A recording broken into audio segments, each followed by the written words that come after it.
Around 9:30 p.m. on the 18th of January this year, Katie's wife, Figilepi, stood up from the couch to respond to a knock at the door. She asked as to who was it. Then the guy said, it is Funa Umdala. And she said, Umdala, Uban Umdala. Agnamdala lan. She said, no, Umdala, Vatesum Tola, Tola Konana, in a Zimbabwean accent. As Figilepi opened the door and looked up from the burglar gate, Katie says that's when she saw men with guns. And she screamed suddenly and banged the door. When she banged the door, she tried to hide. As when she hid, the guy who was standing here was trying to shoot at me. Then the bullet went into my wife's chest, on the left-hand chest. Chaos ensued as Figilepi fell and continued to scream. Their children screamed and the men continued to shoot. They were all over the house. I used to live with 3 kids, of which they are all daughters. So my youngest daughter, who was 5 years old, she ran into my bedroom. After finding the safest place to hide his youngest daughters, Katie turned his attention to his eldest daughter and his wife, who lay bleeding on the floor. Then the other guy, who was now on the window, saw me now sitting, intending to assist my wife. And he shot, in fact, through the window, and the bullet stuck on the locker room. And they fired more shots as they were leaving. They even shot the car. Figilepi didn't make it. This is the one that took her life. Katie believes that the nature of Dudula's work puts them at risk. It is dangerous and risky. He's convinced that an ARP official was involved in his wife Figilepi's murder. I think the ARP officials will be after me because I am the chairperson of the movement, and by eliminating me, it means that the movement will suddenly die. Katie says they resubmitted a list of grievances to the Hawks this May, but he has little faith that anything will change. I don't believe that will reach the end result, meaning that the arrest will be made for as long as there is no political will. The connections that are there political do affect these processes, because one will be implicated and have political connections, and that will stop the investigation somehow. DDG Cheney has promised to request a threat assessment of the Dudula chair and a probe into his allegation. These apartment blocks in River Park were yet another ARP initiative initially aimed at temporarily housing backpackers during the 2010 World Cup. But little thought seems to have been given to their use for residents thereafter. For 10 years, they were left unfinished and abandoned. Mapule lives in this single room with her 3 sons and a daughter. She admits that last year she and a group of about 200 people forcibly occupied the vacant buildings. Illegally, but for nako etelle so ba beile pleke e ba ne ba re ba tlo etsang ka yona, because re tswa di housing re ba kupile a gona ntwe ba re boditseng yona gore go etsagalang. The Department of Housing says they could not complete the project because it was vandalized and the design made no sense. And go tswele di millions mo, but ga re bone gore na go diragetseng ka di building di tsene di so felele di dutse di le jwalo di hengile mo eleng gore batho ba ba rileng ga ba kena mo ba kena ba felletsa bona self gore ba kgone o dula. 39 rooms, most occupied by families, all using one toilet. Ha re thoma o dula mo re ile ko di officing tsa di councilor re yo kopa di toilet tseo azanga ditle.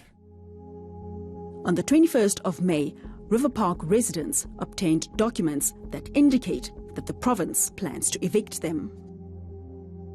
Lima barbara gore ka after the election re ka ntshiwa mo re dutseng gona ga ke arate, because gona jwanong why emela after the election.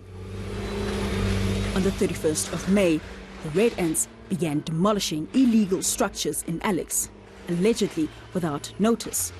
River Park residents believe they may be next. We questioned the DDG on the logic of designing the River Park development for backpackers during the 2010 World Cup with the aim of converting it later for residents.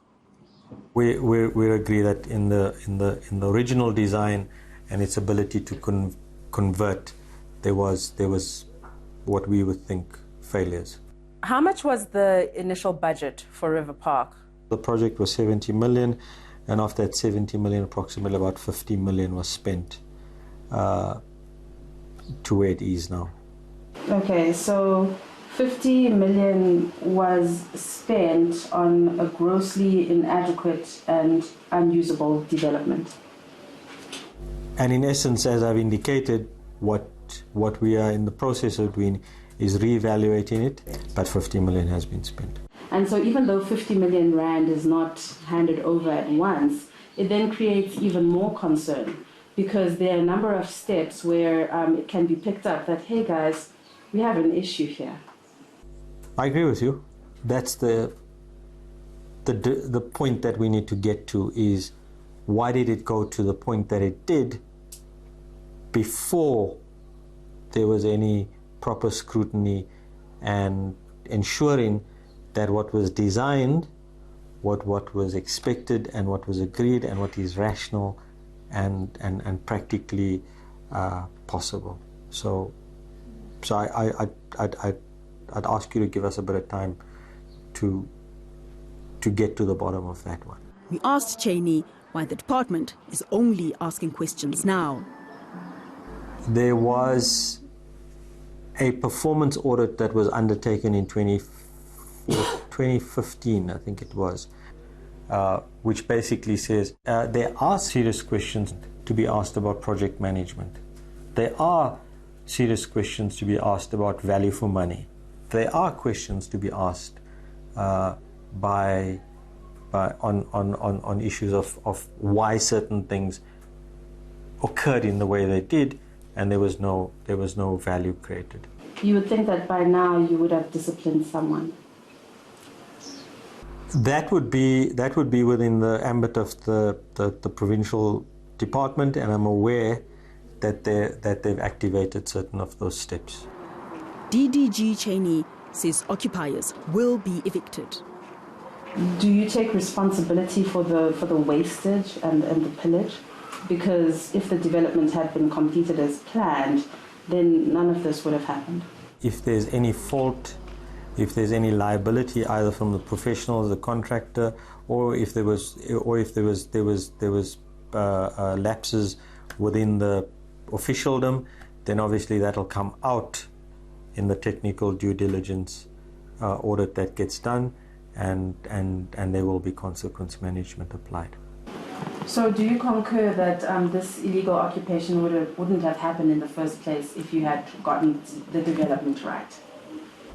I think it would have helped to prevent a situation of illegal occupation. And I say that reservedly because, things don't just work in a straight line. I mean, I think, the best laid plans of mice and men, as you know, often go astray. Who's investigating? After our interview, the DDG seemed to realize the inadequacies of his answers. When wrapping up, he appeared to be giving his colleagues from ARP and the provincial government a lecture on service delivery. That all of these things appear to come from a long period of time.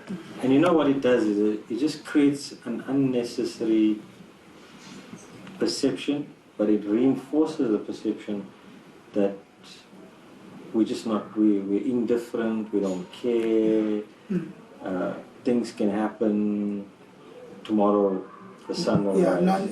Nobody does anything about anything. And that's wrong.